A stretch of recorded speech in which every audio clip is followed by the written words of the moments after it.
This week, we're going to talk about a couple things. Number one, this is your annual reminder to take a picture of the things you own for insurance, property casualty insurance purposes. Losses do happen. Just in the last couple days, some people we know have experienced a devastating loss due to fire in their home. And pictures are so valuable as you're making your claim for insurance purposes.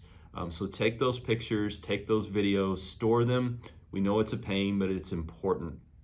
Second, last week, the second quarter GDP was announced. It was a decline of 0.9%, so negative 0.9%. And there's a few areas that have particularly contributed to the decline. One is government spending actually declined 0.3%, and inventories declined 2%. Everything else was slightly positive in terms of how they calculate GDP for the quarter. So does it mean we're officially in a recession? Well, by the truest definition, yes, 2 consecutive quarters of a decline of GDP. However, that's not actually, as we talked about in our last couple videos, that's not actually how it's determined.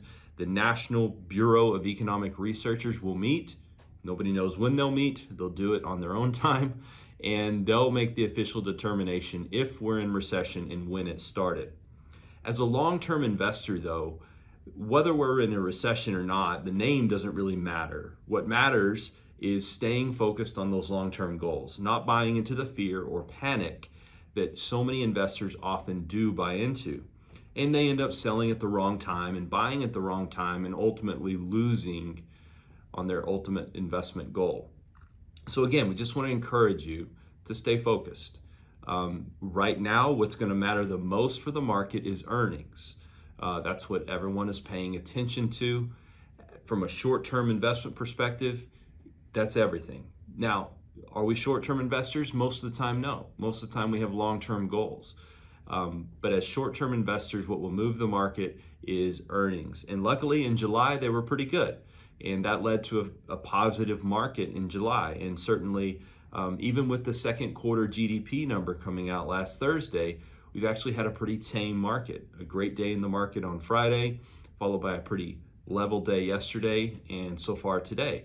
So again, it's earnings. And ultimately, as a long-term stock investor, that's what you're invested in. Can the corporation earn money and make a profit? And so that is where the focus will be. If you have any questions, if you have any concerns, please give us a call. I believe the number is in this video. Take care.